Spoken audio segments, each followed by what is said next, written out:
welcome to the Mindset Michelle TV show. We're so super excited for you to be joining us for yet another incredible episode with today's extra special guest, the lovely Jessie Williams. Hello, Jessie. Hello, Michelle. How are you? It's so wonderful to have you on the show. I'm always getting a sense of deja vu. I seem to know you so well already. For those of you that aren't aware of Jessie, she's this incredible, one of those amazing women that it's a real honor to meet.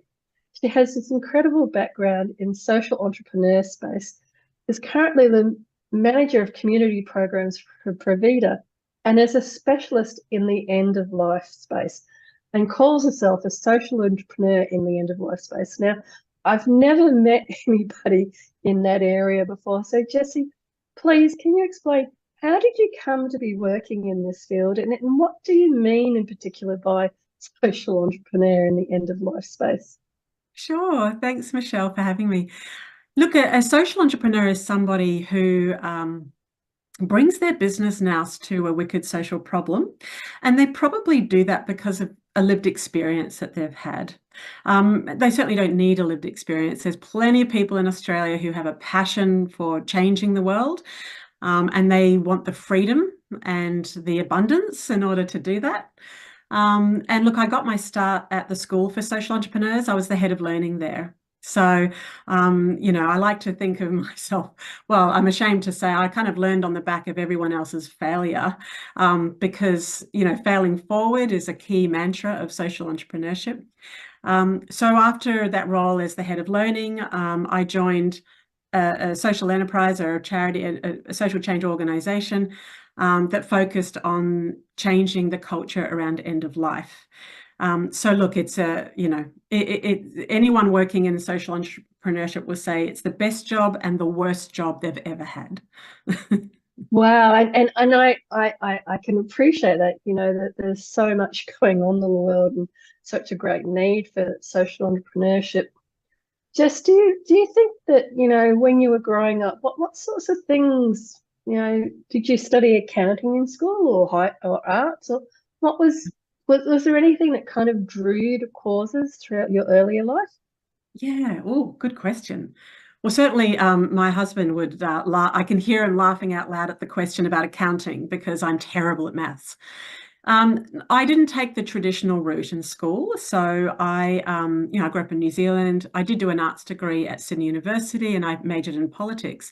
But I had to go to night school for 2 years in order to get the marks to get into university. And I was recently lucky enough to give the commencement speech, and I was able to reflect on my time there.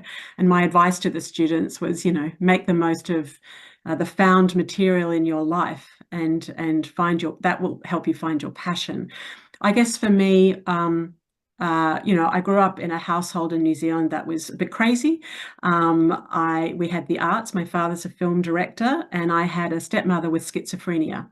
So I had to learn very early on how to deal with ambiguity, how to deal with, navigating the unknown. And I developed some pretty cool skills, I think, back then. And I was able to put that to my work when I became an adult. So lots of love, lots of support, but lots of unknowns as well. It's a pretty good foundation for life, I think. Wow, and thank you for expanding on that and helping us to understand.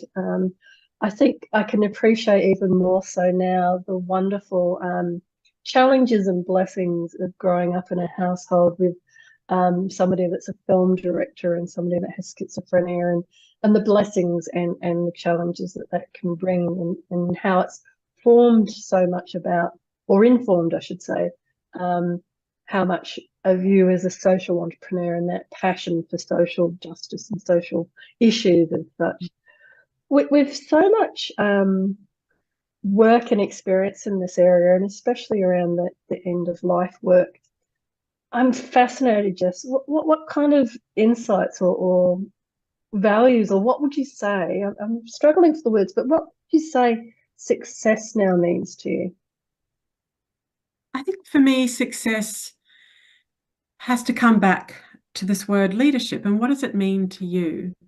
I think everyone brings their own sense of truth when it comes to that word leadership. For me, my sense of truth when it comes to leadership is creating space for things to happen that need to happen. So whether that's space for people to be heard that don't usually get heard, or whether that's space for topics to be discussed, like death and end of life. Now, the question, I guess, then begs, comes to my mind, well, so how do I show up in that leadership space? Like, what do I do? Sometimes I say, I'll go first. So, Brené Brown invites us to be half a shade braver, right? So what is the thing that I should do first in order for others to then authorize themselves to do? And then in other situations, it might be a case of, well, who can I back and who can I connect and how can I enable other people to do what they want to do and take it in their direction? Certainly at the age of 52, I'm much more interested in being behind people now. So when I get an invitation to lead on something in the end of life space, my first question is, am I the right and best person to do that? Who else can do that instead? So, success for me is, the time that I spend at work thinking about those leadership opportunities, being true to myself, being true to my values, having a lot of joy and fun in the process, because time at work and time in my career is time without my dog Chewbacca. It's without my 2 children. It's without my husband. It's without my friends. So, when I was in my 20s, I was very fortunate to be in a reading group or a book club, and I read The Prophet by Khalil Gibran, and he said that work is your love made visible. And that's always stayed with me, that your work is your love made visible. So success should show up within that context, shouldn't it? It should be with love, it should be with joy, and it should be with sharing that journey with as many people as possible. Wow, I can really hear how profound that thread of social entrepreneurship even goes through, what does success mean to you, whether that's doing the work that you love and being with the people that you love and as you're I wouldn't say older, but more experienced now, being in that space where supporting others, am I, as I heard you saying, am I the right leader to be doing this, or is there somebody I can support that may be better suited? So I can see how that passion for social justice and social welfare, supporting others and enabling other people, that support of others comes through very, very strongly within that definition of success that you have. But in that wonderful definition, others actually includes yourself. So support for yourself with the time balance and the balance in life between your husband and your work and your children and friends and all of those wonderful facets. And then work is your love, the wonderful Khalil Gibran quote from your 20s. I think it's fascinating how things stay with us throughout our life that we might hear and influence a lot of those decisions and passions. With that in mind, Jessie, what do you think is some, you do have from the field that you work in a unique perspective of celebrating life and celebrating people's lives that may be coming to a conclusion, or people that have lost people because it came to a conclusion. So what do you think in terms of creating and setting up that mindset for success are some tips and suggestions that you can share with people? So look, working in the end of life space for over a decade as I have, and being part of a social movement to create cultural change, to shine a light on this important phase of our lives. I guess what I've noticed is that it throws up for people is this idea of, firstly, we have one life to live. Now, I know that's a cliche, but our time is short. We have one life to live. This idea of the regrets of the dying, you can Google it and see what the top regrets are, but they generally don't change between people. Most people agree that, life is about spending time with our loved ones. It's about being true to ourselves and knowing what really matters. And I think that all relates to a successful mindset. If I The other, can just ask then, because I think that this is a really important point, especially with how busy and how full people's lives are now compared to, technology hasn't really made life easier. It's just made life in many ways much more complicated. And I don't want to keep using the word, but I'd say fuller. We keep having fuller and fuller lives, more information, more decisions, etc. So I'm interested in asking you then, in creating that mindset for yourself, how did you come around to knowing what matters for you when making those decisions and choices between, well, it's what I'm doing with this job or this project matters, but it also matters to be there for my husband or the family or something else. How did you kind of within yourself train those habits, if you like? yeah. Honestly, I think, Michelle, and I have, part of me feels like I need psychotherapy in order to work that out, but I think I've got an answer for you. In my 30s and 40s, I was driven by knocking on doors that wouldn't open. So in a career sense, it was, do the hard work, try to get the partnerships going that just did not look like they would go. Um, and there was a lot of energetic kind of push as opposed to pull. There was little pull, there was lots of push. And I had people with me doing the same thing. I wasn't doing it on my own. Now I'm in a different phase of my life, in my career, in my success, in that I don't knock on doors that won't open, but I knock on doors that are like a little ajar these days, So what that means is that I only work with people that I want to work with, and I only partner with people that I want to partner with. Now, how do I decide those things? When there's a feeling of flow and when there's a pull, not a push. So when there's a sense of ease in a conversation with somebody in the social change work that I do, whether it's in my organization or in the world, when there's a sense of ease, a creativity there, a dreaming there, a trust there, then it's like, yes, let's go. And that's how I know I'm not wasting my time. Because even if the project goes weird and wonky, it doesn't matter. We've done something together and it's fruitful, right? So I I think, love things change as we get older, don't they? they do refine like a wonderful bottle of wine, I think. Yes. It's that beautiful maturity that comes with time and experience. And I really appreciate and I love, and that's why I was so interested in understanding your journey towards knowing what matters, because I don't think it's something that many people may think you can go to a workshop and find out what it is in half an hour. But I do, and this is why your answer was so perfect, because I do believe it is a journey, and at different times, different things will matter.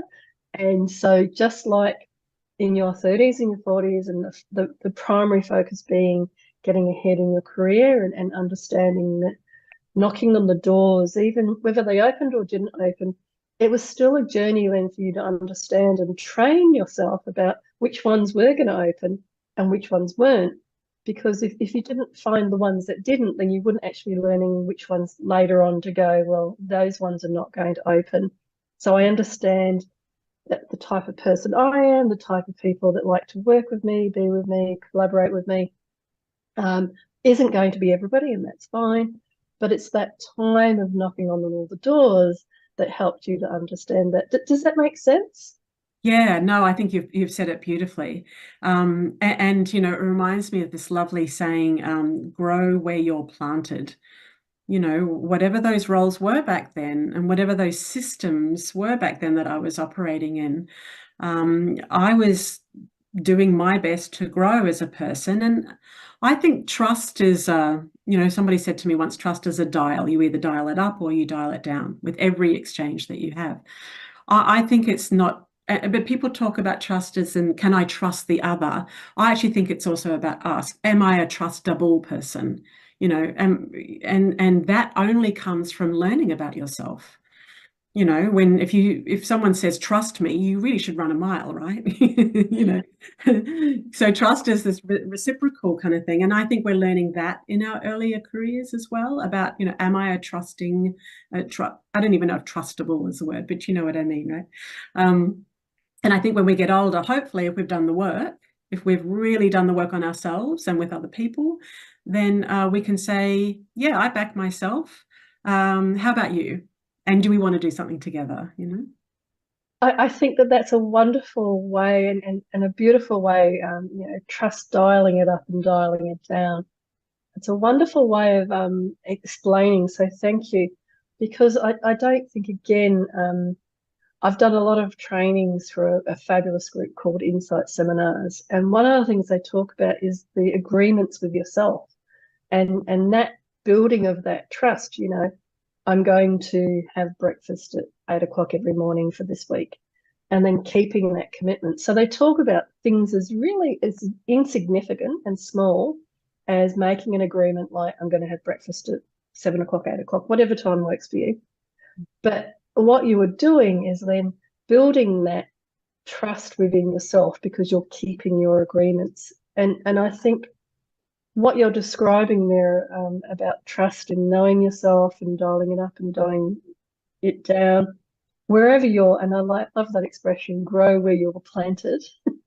So wherever you are and whatever you're doing, recognizing that the world and the environment around you is there to help you to learn more about yourself and understand, well, actually, I can't make that agreement about breakfast at 8 a.m. every day because I've got this meeting or that with the kids or whatever it might be.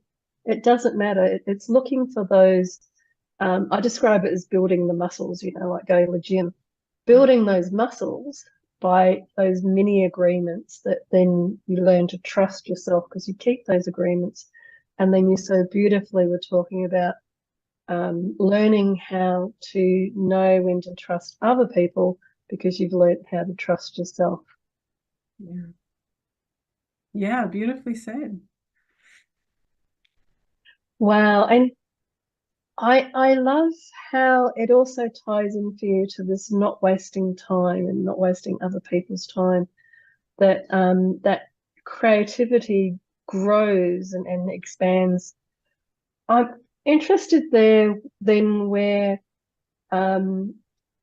when things haven't necessarily gone as well, especially you work in, I don't want to make judgments about it, but it is probably a much more complex. It's not like building a house or, you know, doing an insurance policy. I'm not trying to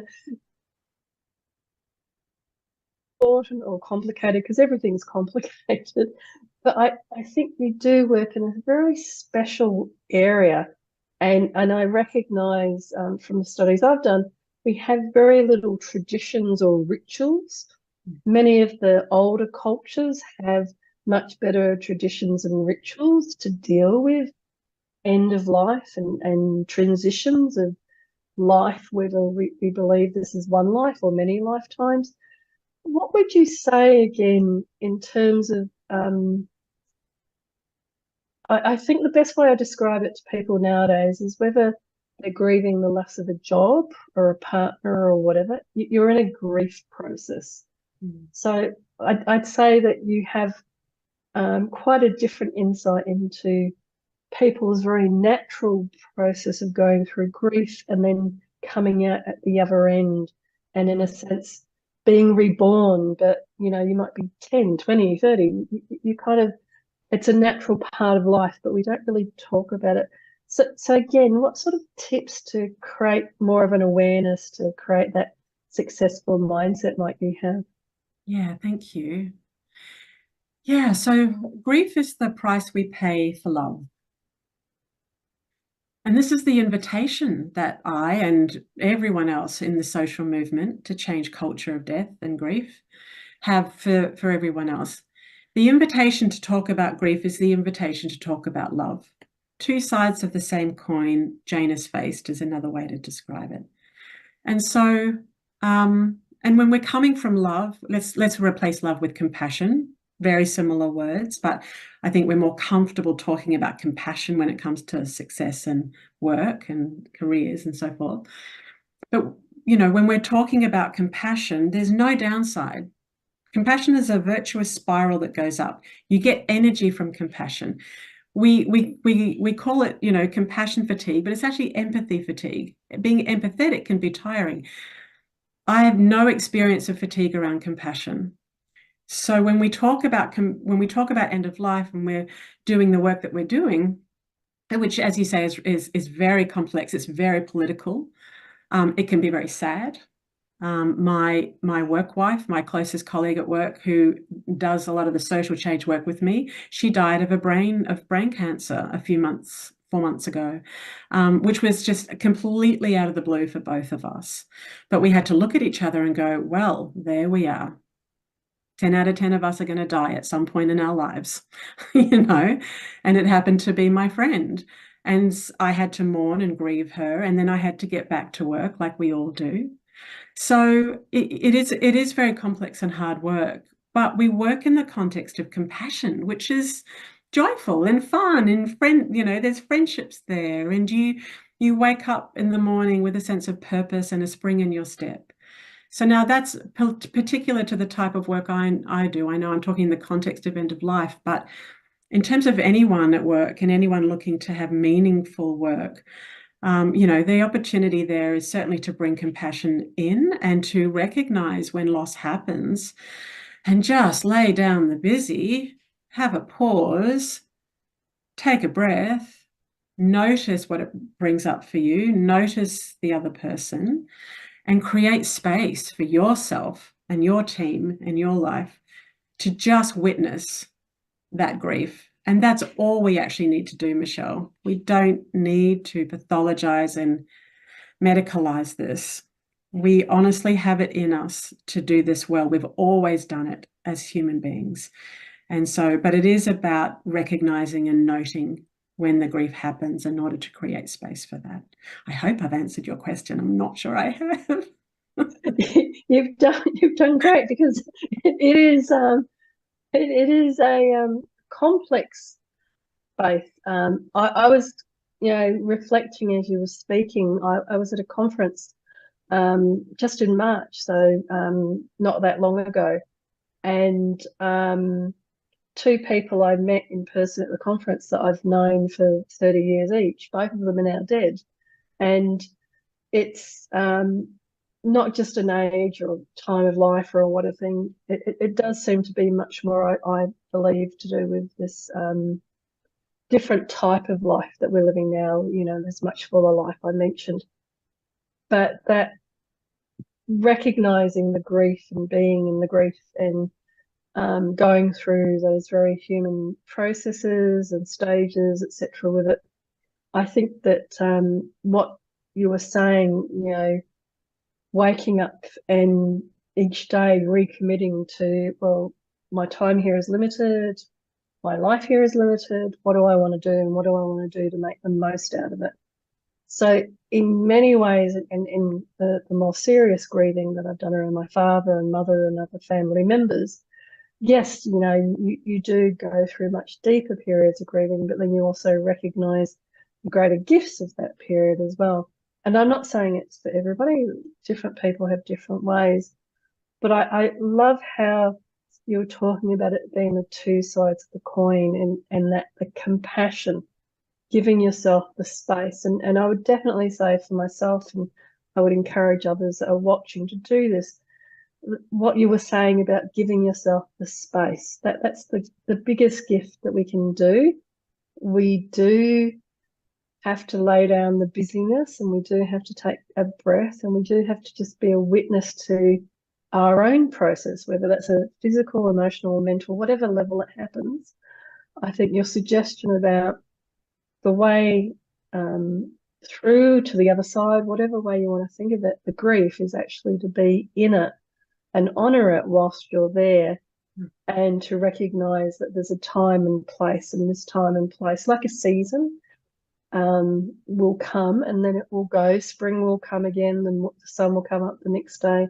All of those different kind of cliches are cliches because most of them are true, but that also, even when you don't feel like it, knowing that that is a truth in a way, when you're in that grieving and in that space, whether it's a job, a person, a relationship, like I was mentioning it, understanding that this is a process that you're going through, and that even though we in the West are terrible at these rituals, etc., we actually unknowingly actually go through many different rituals. We just aren't as trained or as aware of them as perhaps other cultures are. Yes, it's true. I've heard it be said not to don't look for inspiration from other cultures. Look to ourselves. I mean, in the Anglo, in the Western Judeo-Christian culture, we often talk about us not having rituals, and it's true when we compare ourselves. Um, but actually, if you go looking, they are there. And also, we're so multicultural these days that many of us are a part, we will experience other typical cultural rituals that we can learn from. For example, in the Jewish tradition, sitting for 5 days of silence. In the Greek tradition, I think it's 40 days of food to be delivered. We can we can look at some of those moments and stories and go, I'll do that for my friend. And this is the opportunity of the end of life space in Australia now, which is getting a bit of a resurgence of conversations, whether it's palliative care, and I'm a Palliative Care Australia champion, which I love to do, or whether it's around death literacy or Dying to Know Day. People are sharing their stories of triumph, of how they did their end of life and how they did their grief, and quite and pretty much every time it's a story of community. It's just regular people getting together, doing what they know to be right, which is gathering in compassion, taking their time, doing it their way, and then having an amazing story to share.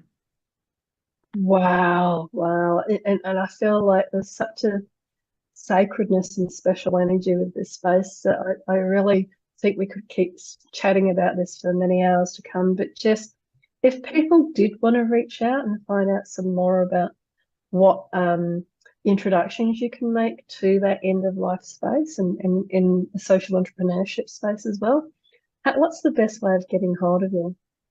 Oh, look, just, LinkedIn is probably the best. Jessie Williams, I should pop up there. We also have a campaign website called Dying to Know Day, and the email is hello@dyingtoknowday.com. Drop me a line there, and yeah, I'd love to have a conversation with anybody who would like to ease into the space and learn more. Just while we have a moment, what is Dying to Know Day? So, Dying to Know Day is a national day of action where we invite all Australians to attend an event, a community event in the month of August. It was built on a beautiful book called Dying to Know by Igniting Change in Melbourne. And that's a coffee table book about death. And it's a creative visual journey that invites us to think about end of life in a different way. So, Dying to Know Day is a public health campaign, and it's really driven by change makers, social entrepreneurs, change makers, whatever the label is that they want to use, working at the grassroots. And many of those people are health workers, but also they're just regular community members. And what people do is they hold a gathering for Dying to Know Day. So there are things like death cafes, which I know you spoke about earlier in one of your chats. There are, expos, there are panels, and we register them all on our website. And so people can look up their postcode and just see if there's any events that are happening in their area. There's online events as well. And really, it's about, shining a light on the transformative effect of community when it comes to dealing with death and dying, because it's one of those life experiences where we really do need our people. Wow, and thank you so much for explaining that a little bit more, Jessie. Finally, I love this question, and again, I'm going to be intrigued with your answer. That if you were to give some advice to your younger self, what do you think that advice might be? Well, can I answer it honestly? And honestly, my first response when you sent me that question, Michelle, is don't join a faith healing group when you have to deal with your chronic pain. Go and get a blood test and see if you've got arthritis. Because I had a lot of pain when I was younger, and I didn't get diagnosed with arthritis until my 20s. And so it would have saved me a lot of hassle had I just got a blood test. So take care of your health, young people. Look, I honestly, I think my true answer is don't try so hard. You know, as you said earlier beautifully, Michelle, we have different parts of our lives with different energies and desires and so forth. And many, I think many of us when we're older, we have more compassion towards our younger self. But yes, don't try so hard. Allow yourself to go on that journey. Allow yourself to learn. Pick yourself up when you screw up. And go for more walks. Go for more walks. Walks are wonderful, aren't they? I think that Yes. they are the answer to everything, getting out in nature and getting that fresh air, whether it's through brain function or whatever it might be. Walking is pretty much the miracle cure for just about everything. But I also love your message to younger self about not trying so hard, and I can again hear that compassion and the social entrepreneur coming through there. You know, just allowing yourself to be and allowing yourself to be on that journey, wherever that journey might take you. It's been an absolute honour and pleasure to have you on the show today, Jessie. Michelle, thank you so much. What a beautiful conversation. And thank you for creating the space for the conversation to be had so beautifully. Thank you. And to everybody that's watching, again, if something that we've talked about today has raised anything, then please reach out to Beyond Blue or Lifeline or any of the other causes out there that can help if this has raised anything for you. But for now, from my heart to your heart, be great, be fabulous, and be you.